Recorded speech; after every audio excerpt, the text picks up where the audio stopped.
transition to our next speaker. So our next speaker is Anthony Trucks. He's from the University of Oregon, former linebacker, the Steelers, the Pittsburgh Steelers, three-time American Ninja finalist, and currently a transformational identity shift coach and professional international speaker. Give it up for Anthony Trucks.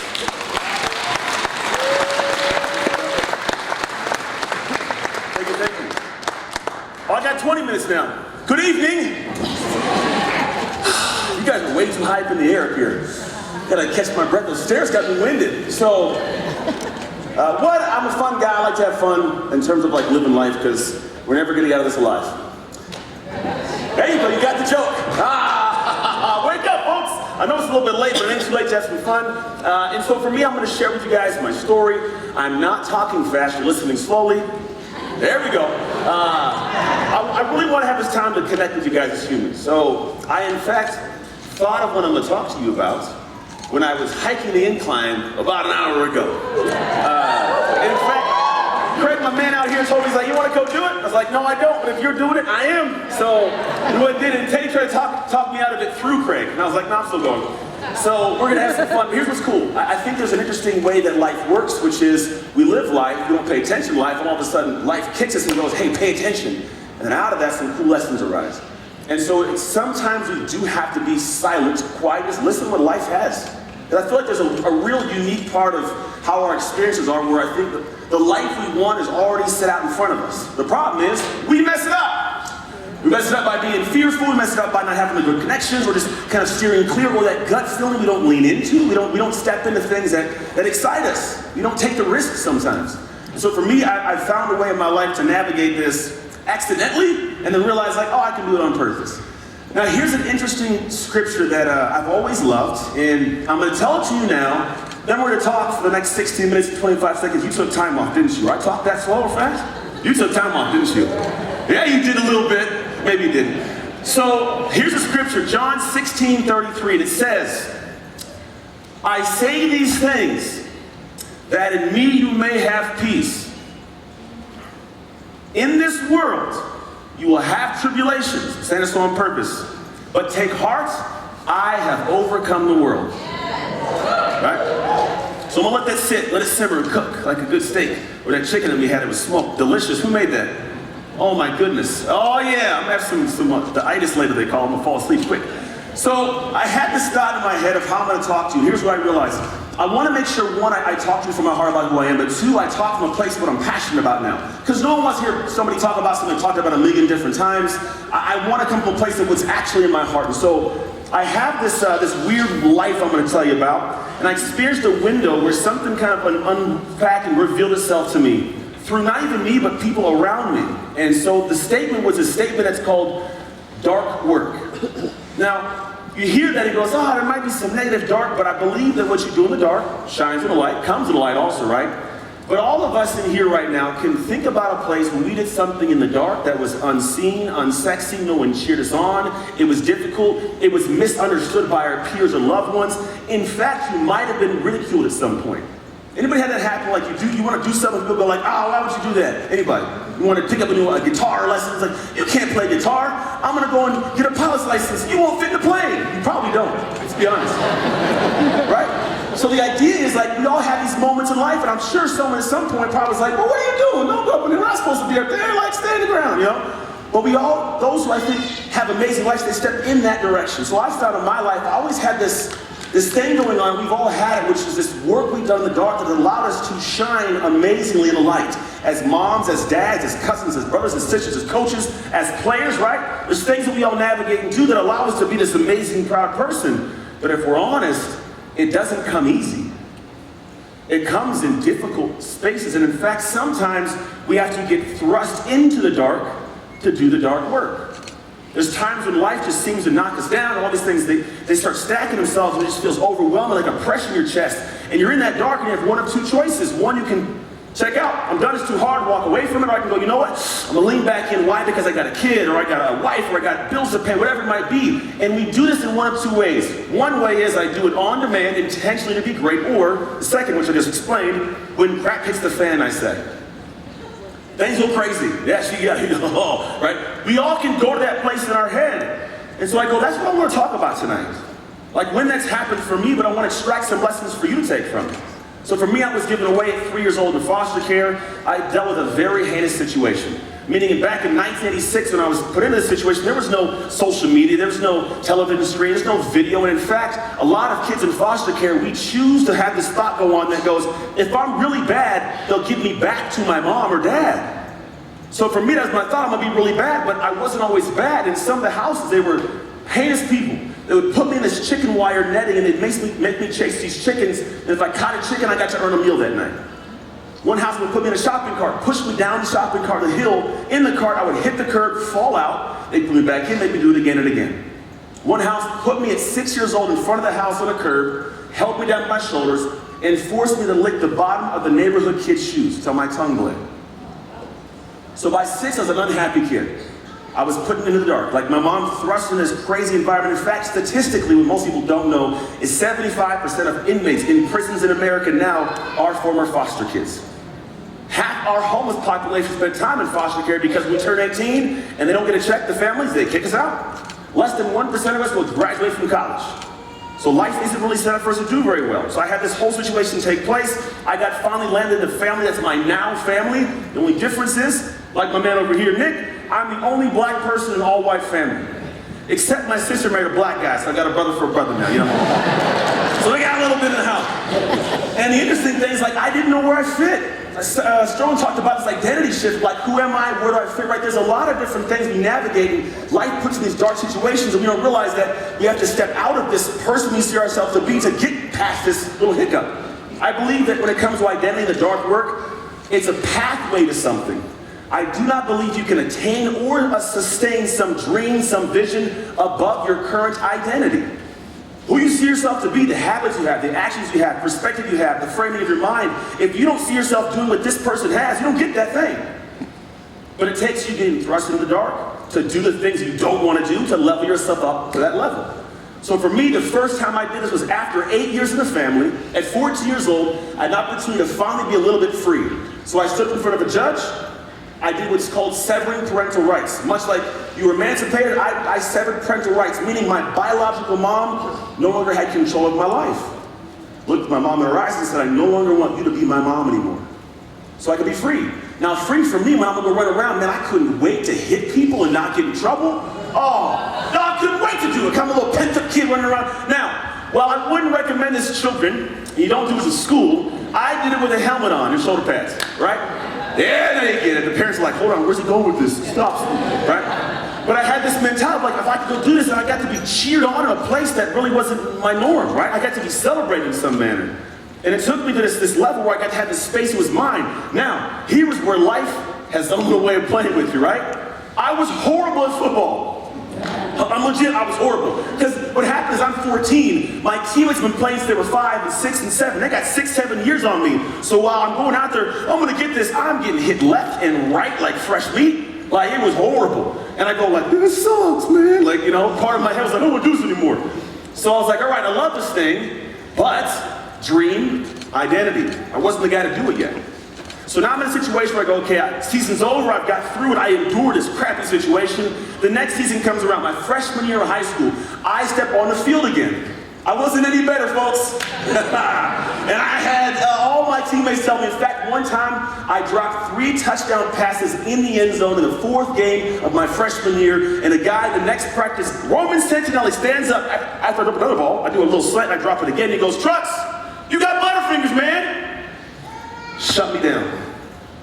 I went in this space of like, man, like now the world's telling me again I don't just belong here. I don't feel good about myself. And I was put in this position where I was thrust into the dark. Now in this position, I had a choice. Option 1 or option 2. Option 1, tuck away, not do very well. Option 2 is what was put into my life. I believe God has an interesting way of making things come to pass. I was sitting in a classroom with 2 people in a love seat next to me. And one girl said to the other girl, the reason I'm so bad is because I'm in foster care. Now at this time, I checked out a football. I told myself, you're a foster kid. You don't get very much in life. Don't have big dreams. My mom, my adopted mom was diagnosed with MS, like your mom is sick, like this isn't your future, son. That's my thought. And then God said, no, it's not. Your future's to be something greater, something grander, so hear this. And I heard it, and I went home, had this weird thought, and I go, man, I can't be that guy. I go, I want to be great at something. And for me, it was like, one, get some girls' phone numbers, dog, you know what I'm saying? Because I was 15 years old, you know what I'm saying? Right? The second thing was I'm going to be great at football and find a way to do it. But again, identity, me. So I had to do things that were out of character. There are 3 steps I found in this process of going through dark work. The first thing is you got to respect the light. Respect the light means there is someone shining or a place that shines in a place you want to step into, but if you don't respect what it takes to get there and what you must do to get there, you're not going to move forwards. So I just step back and go, well, who has the thing I want most? Well, in my ears, San Francisco Bay Area, Jerry Rice. Little tiny shorts, run up the hills, right? I'm like, I'm going to go do what Jerry Rice does. But I wasn't used to doing that. I didn't catch footballs, lift weights. I was in a family of non-athletes. I was just like, I was a weird guy that's like, I'm gonna go work out outside. Like, cool, we're gonna eat a bunch of food and hang out. Like, that's all. I was different, right? So I did the things. And all of a sudden, day by day of ridicule, misunderstood, no one got me. I came back the next year a different dude inside. I had this different mentality. It's been the most powerful driving force for me in my life now. What it is the mentality of, I have done too much work in the dark to lose in the light. It breathes in me like it's a different sense of self. And I go, that's what we have to have in defining moments, but you don't get it unless you do this stuff. The first part is respecting the light. Now for me, it was a cool thing. I navigated this space of high school, got great, got a college scholarship, played football at the University of Oregon, which is go Ducks. I don't know if you guys have any Duck fans in here. There you go. Anybody not like the Ducks? Oh man, there's a door back there. They open up. You go fast if you want. It's cool, right? So I go to Oregon, do my thing, and I have this weird part of life take place, right? I'd gone through this process of like respecting the light, and then I was thrust into a situation where I'm a sophomore in college. I find my biological dad. I have another stage where I have my son, which he's now 18, is a freshman at Oregon, where I had him when I was a sophomore. He's running track, cool little dynamic there. But then life progresses on. And I get to this window where I'm thrust into the dark again. I am now in a situation where I can go play in the NFL. It's amazing, we're playing in the NFL, right? But I hadn't graduated college yet, so I couldn't go to OTAs and mini camps. Now those of you who don't know, those are what you do to learn the process. So when you go to training camp, you know what you're doing. In the NFL, they don't like you messing up too much. They can get somebody else like that, and they do. So for me, I go, I gotta figure it out. I'm thrust into the darkness. What do I do? Respect the light. Well, who's the light? The teammates I'm gonna play with. What do I gotta do? Learn their playbook, get my body in shape. I went to an environmental chamber, and every day I would ride a bike, and I was in the University of Oregon going to Tampa Bay, Florida, by the way. I had to ride a bike that simulated heat and humidity for 2 hours and just sweat. Just get used to the temperature. I would then go at a little SpongeBob watch I got from a cereal box, and I had this little watch. It was Patrick Star in the front, and all it did was go through 60 seconds over and over again. And what I knew was if I made a commitment to SpongeBob, that I would get things done, and me and him got a cool relationship, would get things done. So when it said I got 60 seconds of rest, I had 60 seconds of rest. If it said 15, 15. Go hard, right? Because I knew my teammates in Florida doing the same thing. For me, the second part of this is you must do the dark work. You gotta do it. You can respect a lot of you want, know what it takes, but if you don't show up and do it, especially when you know to do it, nothing comes of it. So I went and did this work, it was all great, moved through it, and all of a sudden I get to the position where I'm in the NFL. Playing my game, doing my thing, and then, unfortunately, NFL stands for not for long. So I'm in, I tear my left shoulder, I'm out. I come home, and I'm thrust into the dark again. I now do not know who I am without the game of football.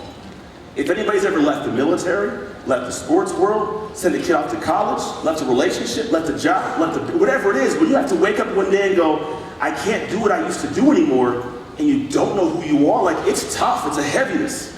So I went to this situation where now I'm finding myself, I have 2 more kids, so my high school sweetheart, we're married, I have 2 more kids. One of them's over here, I don't know where he's at, part of his phone, put the phone away, dog, come on, you know what I'm saying? Oh, he's playing with football. No, I'll let it pass. All right, so I had him, so he has a sister, I got an older son, right? I'm in this world doing my thing, and all of a sudden, I start giving more time to this big vision of making Anthony great again in a gym business than my family. I'm gone from 6 a.m. to 10 p.m. My wife is at home at 25 years old with a 4-year-old and 2 newborns.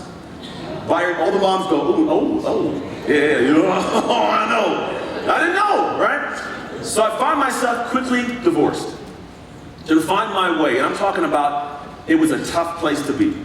I was in a situation where I didn't know who I was. Now I feel like I'm subjecting my kids to an upbringing like I had no dad in the house. And I was in a situation of I needed to go darker. I was being forced into the darkness again, and I had one of two options: wake up or fall back asleep. Now, I wish I could say all of a sudden I woke up, but it wasn't that way. Unfortunately, I found myself in a room, April 15th, 2014, and I was watching a heart rate monitor with my dad and my grandma and my mom on a hospital bed.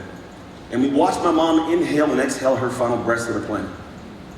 It's the woman that is purely the reason I'm not a statistic. She loved me past crazy. I don't know why she kept me. To be honest, I've been like, this kid, get rid of him, right? You're crazy. But then, because of the way she loved me, I could be this better man. So an hour before she passed, I had a moment with her. And I promised her, I said, Mom, two things. One, I'm going to fix my life. At this time, I was living in a 500 square foot studio apartment with myself in a twin bed and my twins on a twin air mattress next to me. This was my world post-NFL. So I go, Mom, I'll fix my life. Two, I'm going to give it back in some way. Now, at the time, I owned a gym. That was my goal. But life had interesting ways of navigating stuff. I was still in this darkness. I was in this fog, and I found myself going back to the past and going, I got to find a way to be a better man. So what did I do? I took a look and I said, well, but can I find a way to see what I want to happen? I want to be a better husband, better father, better person, better everything. I said, I got to respect that light too. I must do the work, and it's hard. If anyone's had to climb out of a dark hole, you know what it feels like. It draws on your soul. You feel out of character. It's not your norm. I don't say sorry. I don't do this, but I just find ways to do it. And then the third part, which was beautiful, was I emerged. And when I say we emerge, we step into a space where we need to do something we promised ourselves we would do. So I was going to show up and be a better husband, be a better father, be a better everything. So for me, I wanted to step in, have an amazing marriage, and now I have an amazing marriage. The interesting thing is, part of that was me journeying through my own darkness, while separately and simultaneously, my ex-wife was doing the exact same thing. We find ourselves back together now in 7 years of a remarriage after 3 years divorce. It's sheer craziness. And the way it works is that you have to draw on the darkness. That mentality, I've done too much work. I've done too much work in the dark to not get what I want in my life in the light. But I had to earn that. And here's the crazy thing, where it ties to that scripture I said in the beginning. What most people don't know is if you go back to the beginning process. When I was in high school doing those things, it was a situation where I was thrust into situations that I shouldn't have been in. I found myself in the middle of the night, handcuffed on the ground with a guy, police officer, putting a letter from Syracuse against a graded backing of a car, a police car, saying, you can kiss your future goodbye. When I was in the situation of the NFL, I found myself 20 steps away from talking to Coach Gruden saying, I'm going to quit football. And a guy named Eric Vance magically came out of nowhere. And then I'd lost this dog tag of my son. Had I quit, I wouldn't have found it. The next day, I find it hanging on my locker at training camp. The third part, when I get to the point of my marriage, that remarriage wasn't supposed to happen. At one point, I was like, I don't want to be on this planet anymore. In every situation, there was a God moment. When I was in high school, God, I believe He needed that to happen so I could wake up, because it happened 3 months before my 17th birthday. If I'm 18, I'm not doing this. So I go, God stepped in and he swept me off and said, son, stop, you got a better path. When I was in that situation in the NFL, I believe God sent Eric Vance, said, no, son, it's not your journey. You got to do something more, right? When I got to the point of my life, that whole situation, He made sure certain stores were closed I couldn't enter when I was wanting to go enter, we'll call it. And so because I got to a situation where I was at the back end, I look back at my life and I go, man, John 16:33. Same exact statement. I've told you these things, that in me you may take heart. In this life you will have tribulations, but take heart, I have overcome the world. Every time I was in the dark, every time we were all in the dark, there's a moment in time where God comes in and says, hey son, wake up. Hey daughter, wake up real quick. Those little nuggets, those little movements, they kind of shift us to do something different if you listen to them. And I found that for me, in all these little areas, God was that kind of golden thread that kind of wove it all together, where I step back, look at my life now, and I go, man, all the greatness He gave me, He also gave me because He gave me that hardship to find a way to better myself, to where the identity of the man you see today and who I am as a father and a coach and a speaker, it's because at some point God said, level up. It was in those moments where I had a choice to level up, the same way you have choices, maybe right now to level up, but when you do level up, it elevates you to a place where you can live in a space of what your dreams are, aspirations are, the marriage you want, the kids and relationship you want, whatever the business, whatever that is, you get that. But you don't get it if you don't first acknowledge the darkness you're in, then two, choose to do the dark work, and then when you do, emerge into a space where you fight for what you want. You do that, maybe you live a really cool life. That's my time, and I appreciate you guys for letting me hang and share and talk.